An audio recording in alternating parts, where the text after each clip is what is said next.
Hello, everybody. Welcome back to my channel. I'm doing something a little bit different today. It's time to talk about the truth about rapid releasing a book series. And for this live, I'm not going fancy backgrounds or coming up with fancy graphics because I'm going to keep it real with you. It is February 10th, 2023, and I am in the process of the upload for book 2 of the Lord's Gambit series, which is a 5-volume series. If you're not familiar with what a rapid release series is for books, that's basically when an author decides to put out a whole series of books in a very short amount of time. In my case, I'm going for 5 full-length novels over the course of 5 months. So that is one a month between January of this year and May of this year. The Oracle of Life came out January 17th. And in order to take advantage of the algorithms, which is the whole point in doing a rapid release series, really, I'm releasing a new novel every 28 days. So January 17th, Oracle of Life came out. This coming Tuesday, February 14th, the second book comes out. And at this point, I'm starting to realize all that goes into a rapid release series. And I'm doing this little live raw video to answer your questions about that process and be candid and open with you about how it's going, whether it's been worth it, and all of that unscripted. So if you're watching live and you have questions, drop them in the chat. I'll pull them up. If you're watching the replay, drop them in the comments and I'll get them there. So I know a lot of you may be wondering why you would bother doing a rapid release. Why not wait every 3 to 4 months to put a book out? That seems to be the typical advice from most established indie authors. And in truth, it's because I put out my debut novel in July of 2021, and it did very well for a debut novel. I have no complaints about that at all. My mentor, Lindsay, was amazing through that process, but I didn't have another book ready to come out 3 or 4 months later. I tried to plug in a bunch of novellas to keep giving my readers books, but I realized that that just wasn't enough. So the Lord's Gambit series is a series that I had pretty much completely written in high school. And I was like, I just have to dust them off, revise them, polish them up, and put them out. And it would give me a chance to let the algorithms in the publishing resellers like Amazon and Barnes & Noble know that books would be coming from me. So they show my books to potential readers more and I can connect with readers more that way. And also to get myself in this routine of putting out books. And after the Lord's Gambit series comes out, I could slow down to that every 3 to 4 month time frame that a lot of my peers have found so successful. Book 1 was easier than I imagined in some ways. The hardest part was honestly the revisions because books 1, 2, and 3 were the ones that I wrote earliest in my writing journey back in high school, and they needed a lot of revisions. And some of those revisions included plot changes. So I have to take my hat off to my developmental editor, who helped me work through plot holes that I didn't realize were there and change endings on multiple books and just rework the entire concept to make sure that this was a book that reflected my current writing level. And then I also have to take my hat off to Sam. Sam is my proofreader, and while the original books had already sort of been edited, she has worked so hard at the last minute to get these beautiful books edited for you guys in a very short time frame. So unless you have your books completely written, completely edited, completely formatted before you announce your series, before you start this rapid release, um, you will be rushing. You'll be crunching. Even having the books drafted and in the revision process, it's still a whirlwind. I know many people have asked me, how have you written these books so fast? And the answer is I didn't. I did not write all these books. They were mostly written in high school. Revising takes way less time for me personally than rewriting from scratch. But I will get to a point in just a second where a nightmare happened last night. And I've been, just sick over it ever since. So you get into this cycle that you really need to have, according to the other authors who are far beyond me, to keep churning books out for your readers in a timely way. And that's one book's being published. It's sitting with the retailers. It's getting ready to load. One book is out and one book is being worked on, revised or edited or whatever. So like I said, Oracle of Life's out. I've been working on Monk of Death book 2, and the uploads are going out today. The advanced readers received their copies this morning, which included sending them the unedited, unformatted file through BookFunnel. And if you don't know what BookFunnel is or how to send advanced reader copies through there or what an advanced reader copy is, you can check out a video on how to send ARCs through BookFunnel, which is in my Indie Author Behind the Scenes playlist. I might try to go back and link that in the description after the live. But anyway, so that's going out today. I was up till the 11th hour last night with the timer ticking down to upload the final file and, just making sure that the edits were incorporated and that it was being formatted and all of this. So I'll give you a few tips there.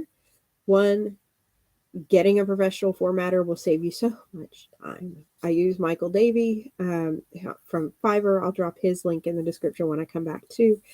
And he is very affordable, under $100 to format my fantasy novels. And they're ready. I can just upload them and go. If there are any issues by any chance, he fixes them for free and then sends them back. And that takes that time off of me. And time is everything when you're rapid releasing. The second tip I would have is to give your editors more notice than I have. I'm sure if one of the people who've been editing for me, Sam, or my developmental editor is on, they're probably like, I want to smack you with a wet fish. Because it's just been such a whirlwind for the last 2 books. And I promised them I was going to do better in book 2, but time gets away so fast. A key thing to remember about rapid releasing is the book has to be uploaded well before the release date. So the Amazon book, you have to upload at least, they say 4 days, but it's really like 5 days before. You can't wait till midnight 4 days before to upload. And you really should give yourself more time than that, because if they reject it for any reason, you want to have time to fix it and resubmit it before that time runs out and they cancel all your pre-orders. And then on Draft to Digital, which is what I use for Barnes & Noble and Apple Books and Kobo, you have to have your files uploaded at least 10 days in advance, or you have to push out your pre-order date, which is something I actually had to do for book 2 because the entire second half had to be essentially rewritten. So my wide readers are going to be receiving their copies a few days after my Amazon readers, and I'm so sorry about that. But it's worth it to get the better book.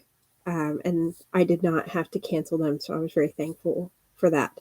If you're on Amazon, you can't just push back your pre-order dates either. If you're new to this and you use Kindle Direct Publishing, you're only allowed to reschedule a pre-order one time, period, ever, I believe. Maybe it's a year. If you know, let me know in the chat. But I think it's one time ever, which I've already used when I was a newer author on Kindle. So I don't have that cushion to fall back on anymore. And if you cancel a pre-order, you're done. You can't use pre-orders on Amazon for a calendar year, I believe, which is going to mess up your whole rapid release. So it is essential that your book is ready and that your book goes up to Amazon on time. And if there's anything you take away from this video, from my experience, it would be the advice that my developmental editor so wisely gave me that I only half took, which is have the books completely ready to go and upload them while you're scheduling your pre-orders. And all this stress I'm feeling right now would not be here. Because even if you think the majority of your files are done, things can happen. And with that, let you guys in on what has happened with book 3. I'm sick, so I'm sorry if I'm stuffy. But book one's out. Book two got uploaded last night and sent to ARCs this morning. I get ready to start revising book three last night when I finished book two because I'm like, hey, I'm on a roll. The file is gone. And it's gone, like, gone. It's not on my backups. It's not on my flash drive. It's not on my old hard drives from my old computer. I have completely lost everything that I have written for Vanguard of Justice, and I can't change the scheduled date, and I can't push it, I can't cancel it. So I have to rewrite as fast as my little fingers will let me the entire novel within the next 3 weeks. And in that time, also get it edited and also get it formatted and also make it look pretty for all of you. If you've never written before or you are just getting started, yeah, Lisa, no. Yeah. Just getting started. There's something so disheartening about losing even a chunk of your work and having to rewrite it because you don't realize how much emotional effort you put into a book until it's not there. It's almost enough to make you be like, I don't even want to write this and walk away. But when it's a full novel, it's sickening. It's the same feeling that I'd imagine having when somebody, if I lost my wallet or, lost my keys at an amusement park or something. It's like you don't think you'll ever get it back. And in this case, I've already accepted that I won't be getting it back. So I'm trying to spin this to a positive light. The positive light being I'm a much better writer today than I was when I was 14 years old and first wrote this book. It has been well over 10 years since then. And I can rewrite this book from that better place instead of revising it and shifting it in from its original state to my current standard. I can just free flow all of it, and maybe more will come out in the quality of the story because of it. It just means that I'll be spending a lot more time on it. So if I had already written them and uploaded them with the pre-order, then it would not have mattered that the file was gone because it would already be uploaded. So even if I had lost the file, the readers would still get that file. So this is one of those kick in my own pants for not getting it uploaded when I uploaded the pre-order. If you ever do an author Kickstarter and you back an author, there's always a risk assessment on the bottom, and they're like, what are the risks that this is going to fall through? And the risk is very small when you have a book that's been written like I had book three. And book three is my favorite in the entire Lord's Gambit series. I don't know if I'm allowed to say that because I'm the author and I shouldn't have favorites, but I do. The one about the Pirate King and the warrior turned assassin. I just, I love it so much. So at least it's one that I'm excited to dive back into rewriting, I guess. But yeah, so there's the moral of the story. The truth about rapid release publishing. If you don't have your books ready to upload as part of your pre-orders is this. Prepare to scramble and write. Back up your backups of your backups. I've said it before. I'm saying it again. This file is going on a brand new flash drive. It's going to be saved to my special cloud drive. It's going to be everywhere I can put it. And I might even email it to my developmental editor in chunks so that if I lose it, they have it. But yeah, if you don't have everything ready, make sure you have plan A, B, C, and D. Give yourself time. Don't wait till the last minute, I say, as a procrastinator. And make sure that your editing team is on board with you because this is a very stressful journey for them as well as for yourself. But it's also very rewarding. So I know after saying all that and sharing my nightmare with losing the file, some of you might be wondering, do I regret going live? Would I do this do I regret doing the rapid release? Would I do it again? And the answer is, in the situation that I was in at that time when I decided to do this, yes. The Lord's Gambit series has brought so many new readers to my platform. It is the first series I've released since Splitting Dawn was released in the USA Today bestselling Realm of Darkness box set. Um, and dark epic fantasy is my passion, and I love it. So it gave me a chance to connect with really my ideal readers much better than the novellas I was trying to use in the past. It gave me a boost to get used to writing every day, or revising, or editing, or marketing, or doing something as part of my writer journey for 15 to 30 minutes every day. And it's also been a great lesson in preparedness and taking the advice of peers who are above me, who are beyond where I am. If I had listened and given myself more time to get everything written and uploaded, certain aspects of my journey would be easier. So if you're planning a rapid release, I hope that what you take away from this is, whether you pre-order and you have tons of backups while you're working on it, or you upload them all at once and then just release them one at a time, that rapid releasing can be a very effective strategy. It can bring a lot of new readers to your platform, to your books, and that's ultimately what we all want. But it is a lot of work. You will not have a break. The second you hit upload on the one book, there's no time to come back down and be like, I get a break. Instead, it's immediately the very next day. Now we got to start marketing that book you just uploaded. Now we've got to release that the next book is up for pre-order. Now we've got to do all these checklists of things that are always waiting, always churning, and only having a 3-week window before that next book is due, 10 days before the next launch. So in my case, while Monk of Death comes out February 14th, Vanguard of Justice, which I'm rewriting very quickly, is going to be coming out March 14th. So there's not a really long wait for the series, and I can't stretch it on too long or I'll lose my ability to do pre-orders. Lisa asks, how do you stay consistent writing every day? I don't write every day. As part of this process, I do have to market the book behind, the book ahead, and manage like social media and newsletters and author swaps and the interviews that you guys see on this YouTube channel with other indie authors.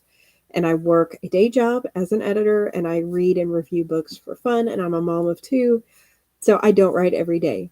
But I do make up for it by writing big chunks at a time.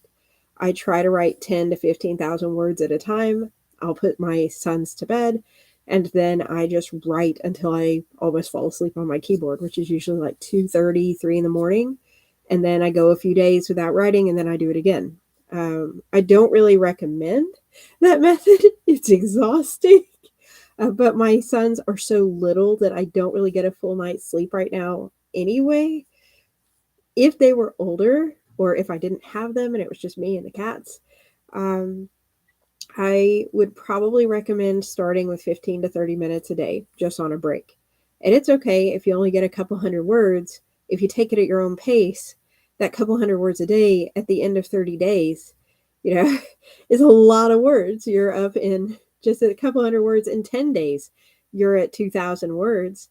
If you do that 3 times, that's 30,000 words. You're halfway through a full-length novel. So you can write a book very effectively just by breaking up those chunks over time. That would be my advice to you if you're starting out on this.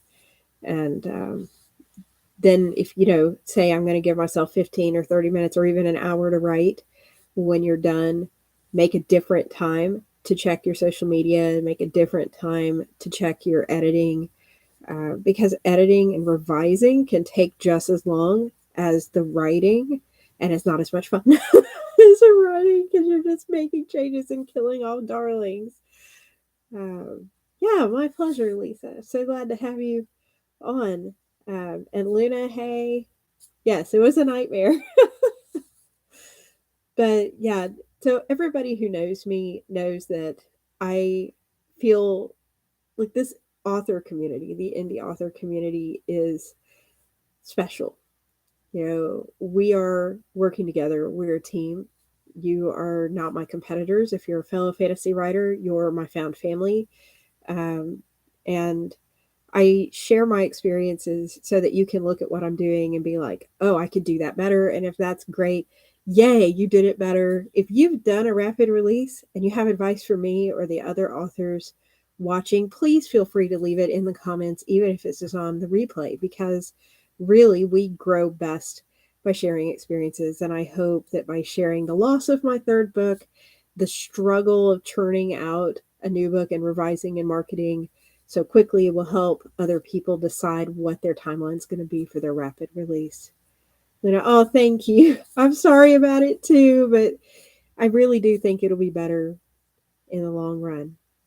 Well, that's all that I've got today. The truth of rapid releasing a book, as far as my experience goes, for volumes 1, 2, and 3 of the Lord's Gambit series. I will check back in again. I'm going to try next month after I've uploaded book 3, Vanguard of Justice. If you would like to take a look at my series and you like dark epic fantasy, that is dark, Oracle of Life Volume 1 is 99 cents through the release of book 2. So you've got between now and February 14th to grab it for $1. And the link to that is in the description box. But subscribe to my channel if you'd like to see more indie author behind the scenes tools and tips. And I'll see you all again soon. Bye.